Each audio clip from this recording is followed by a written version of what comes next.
So next up, someone I don't really need to introduce anymore, Christian Reitwiessner from the Ethereum Foundation, who's going to talk about Solidity and some cool new features.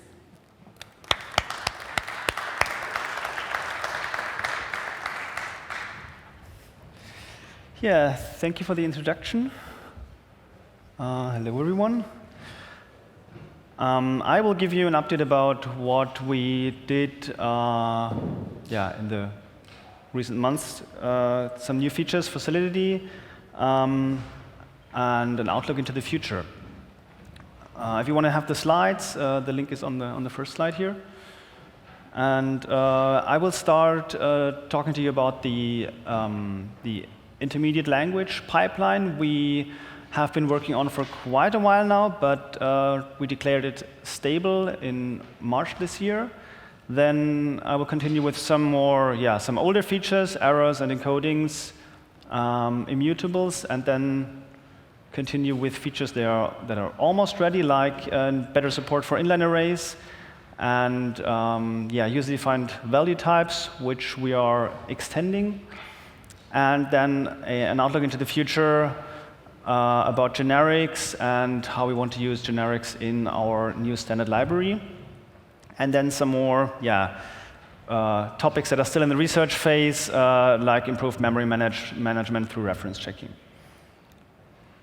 So the IR pipeline is a second parallel code generator to the old code generator we have been using for years. We started the IR pipeline with the ABI encoder. So the ABI encoder v2, that was already written in Yule.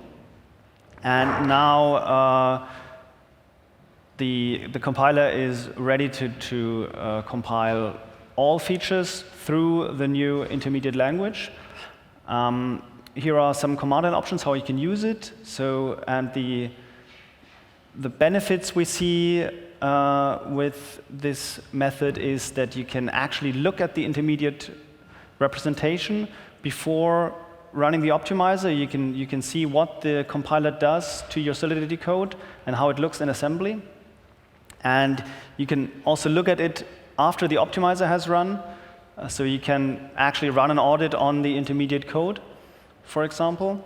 And of course, Yule does not have indirect jumps, and the control flow is much more obvious, so we have way more possibilities for doing optimization on the intermediate language. So Yule, or the IR pipeline, is not meant to be used without the optimizer, so it will generate really gas-intensive code without the optimizer, so please use the optimizer. And we know that the optimizer is currently a bit slow in certain situations, but we're working on that. Now, some collection of not so recent features, but features I still want to talk about. And the first one is structured errors. So errors that we introduced errors that you can use together with revert, and you can pass structured data to that error. So whenever you revert, then the caller or the user interface will get nice feedback about why the contract reverted without having to parse some string or whatever. Then we have a concatenation function, a byte array concatenation function called bytes concat, which is easier to use than ABI encode packed. And what was the other thing hidden here? Array slices and encode call. Encode call is a way where you can ABI encode data to be used with a function call, but the compiler checks that the types of the arguments actually match the types that the function expects. Okay, now on to more recent things. Immutable, that's a really cool feature. You can use it on a state variable, and it forces the state variable to be a constant or immutable, but only after its first assignment. And you have to assign it inside the constructor, which also means it can depend on values you pass into the constructor. So for example, here the owner is an immutable address, and it is assigned msg.sender in the constructor. what is really cool about this is not only that the EVM enforces that the value is actually constant, it's also extremely cheap because the constant gets injected into the code that you deploy through the constructor. So it's a kind of zero-cost constant. And it doesn't occupy a storage slot. Inline arrays, inline arrays have been a bit weird to use because they translate into a statically sized, they always translate into a statically sized array. So this first line, this assignment to X, this is actually not possible in current Solidity, but we want to make it possible so that you can either assign an inline array to a statically sized array or to a dynamically sized array whenever the types in the inline array work. And this is also a feature that is much easier to implement with the new IR. That's what you see at the bottom here. We just evaluate all the inline array elements, so 1, 2, 3, and assign them to stack variables. And only then we do the allocation and store the variables in their memory slots. And this is problematic when you have many elements. But in this example, because all of these 3 numbers are constants, the optimizer will actually move so it will essentially remove these variables T1 to T3 and move the constants directly to the memory store operations. Then user-defined value type, that's also a really cool feature. And so let's start with a problem. We have a function called approve, and it takes a token ID, an amount, and a start date. And there's some distance between where the function is defined and where it's used. So we use it by supplying amount, start date, and token ID, which is obviously wrong. But the compiler won't tell you anything. It won't complain because they are all unsigned integers, and for the compiler, everything looks right. And it's much better to introduce specific types for each of these parameters. So token ID has a type called token ID, and amount has a type called die amount. This also makes it clear what kind of amount it is. Is it an ether amount, a whatever token amount? And the start date is a date. And if we now call it with amount, start date, and token ID, the compiler will complain because the types don't match. You can already do that with structs, but structs are kind of expensive because they occupy space in memory. And that's why we introduced user-defined value types. You declare a new user-defined value type using this type keyword. So type token ID is uint. And what happens is you now have a new type, and it shares the internal stuff with uint, so the memory layout, the storage layout, and so on. But all other properties are fully erased from this type. So the type has nothing. It doesn't have operators. It doesn't have constants. It doesn't have conversions, nothing. And you can start building up from that by defining your own functions and conversions on that type. The only thing that is available to you is 2 functions called wrap and unwrap. Wrap takes a value of this underlying type and converts it to the new type, and the conversion, of course, is just do nothing. It just changes the type. And unwrap does the opposite. So if you implement a fixed type function, you can use this a fixed point type. You can use this function to convert the unsigned integer to the fixed point type. And it doesn't stop here. You can also add new functions to your type using the using statement. So using add, mul for fixed global adds add and mul to the fixed point type. You can see it at the very bottom how it's used. And the word global means that the function is available everywhere the type is available. So you don't have to repeat the using statement in every file or every contract you use the type. And so this is what we currently have, and what is almost ready, but will be hopefully released soon, is adding custom operators for user-defined value types. The syntax is like this, so using add as plus, using mul as times. And yeah, it's the same as the attaching regular functions to the type. And something we're still, where we still have to clarify some details is we want to add literal suffix functions. You can see that at the very end. So 1.15 underscore f. This essentially calls the function underscore f on the literal. In an encoding I don't have time to explain now, but the idea is that, where we want to get is we want to have user-implemented fixed point types that are nicely, where you have formulas that are nice to read. So you just have value times 1.15 and not some weird add of x, comma, y, and so on. Then the standard library. So we noticed that over time, the compiler got more and more complex because we have more and more built-in features into the compiler. And we want to solve this by creating a standard library, by moving features out of the compiler into code that is implemented in Solidity, but shipped together with the compiler. And so standard library does not mean we want to provide an ERC20 implementation or something like that. It's just the stuff that is currently in the compiler, we want to extract that into Solidity code so that you can take a little look what actually happens. So for example, if you take the add mod global, if you want to know what happens if you use mod 0, if the modulus is 0, what do you currently do?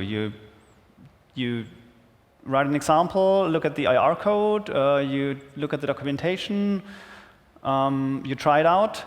But when we have the standard library, then you can just kind of control-click on the add mod function, and your IDE will take you to this function definition where you actually see, if modulus is 0, then it will revert, which is really cool. And you actually see the assembly feature used, so you see which EVM opcode gets generated by the compiler when you use this built-in function. And the other advantage is we will require explicit imports of all these symbols. There will be some symbols that are auto-imported, but for example, addmod is a candidate for requiring an explicit import. So there's no cluttering of the global namespace. Currently, we have these, I don't know, maybe 12 global symbols, which are always there. And this is kind of not so nice, and it's much better to require the symbols to be imported explicitly one by one. And Pragma standard lib is the current proposal for activating this feature.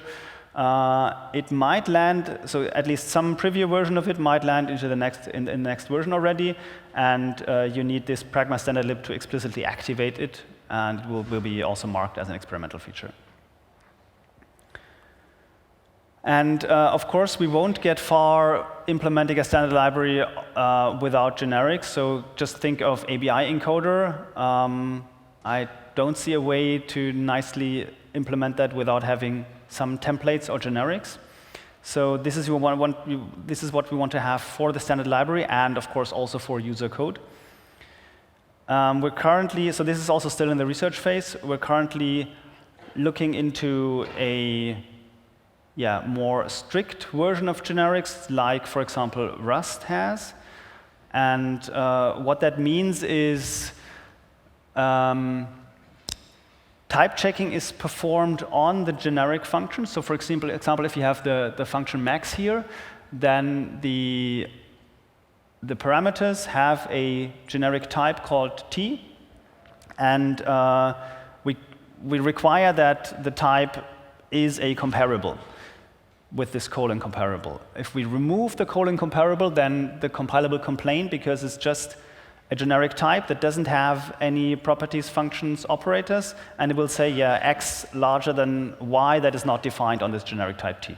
So every function we want to use on a generic type has to be known to be available on the generic type at the point where the generic function is defined and not at the point where the generic function is used. Open research questions here are still how to deal with data locations, because currently you can't mix data locations, so you can't have a storage pointer inside a memory array or vice versa. So because of that, the data location is kind of more tied to the variable and not to the type. And this is kind of, it doesn't really fit the syntax here, so we can have a resizable array that is generic on the contained type, but not generic on the data location. This is maybe not such a big problem because you want to write specific code for each data location anyway, depending on the function. This comparison operator, maybe there doesn't make too much sense to write 4 different versions. So yeah, maybe we will have a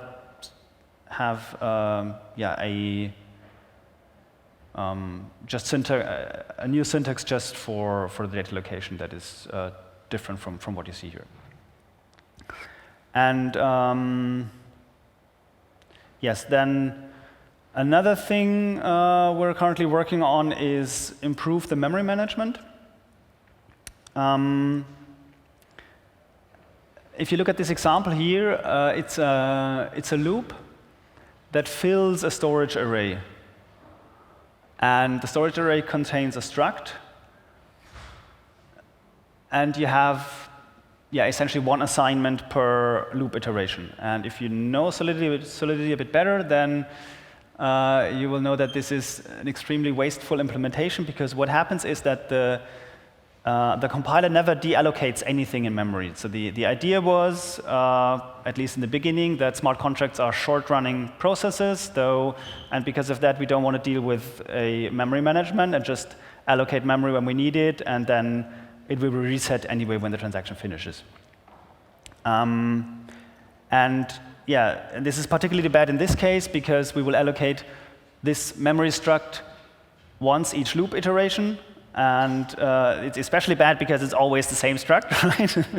And what we want to do is just track lifetimes and deallocate when the compiler can prove that this object is not needed anymore, and then also reuse it in the next loop iteration in this example.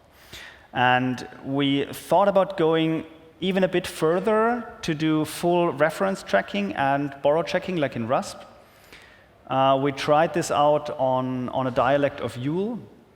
So you can see here that it's an implementation of computing a hash of a 256-bit value. We allocate a new buffer, and then we create a mutable reference and a slice of it, and we call a store function, and then we run the catch-check function on this slice of the buffer again. This is very expressive, but of course it's intermediate language, so the optimizer will remove all the redundant things. We have a hope of this being better for the optimizer because it can do proper reasoning about usage of memory, and especially if you know the Rust borrow checker, then you know that when you have a function that has 2 mutable references, 2 variables which are both mutable references, that they can never point to the same location in memory. And this is something the optimizer can use to swap around operations. But as I said, this is also still research phase.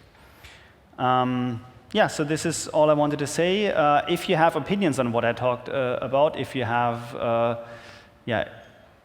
if you think that this is a bad idea, or if you know how to solve some problem we have, please participate in our language design. The documentation tells you how to do that. We have weekly meetings that are open to the public. We also do one-on-one feedback sessions with members of the community. We do a user survey once a year at the end of the year. And there's, of course, the forum where you can interact with us and the community, and the chat we use for development, and follow our Twitter account. Thanks for your attention.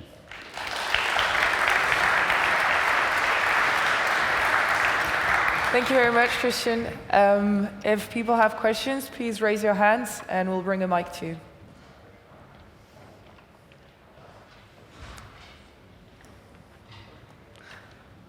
we might have some very shy people in the audience this morning.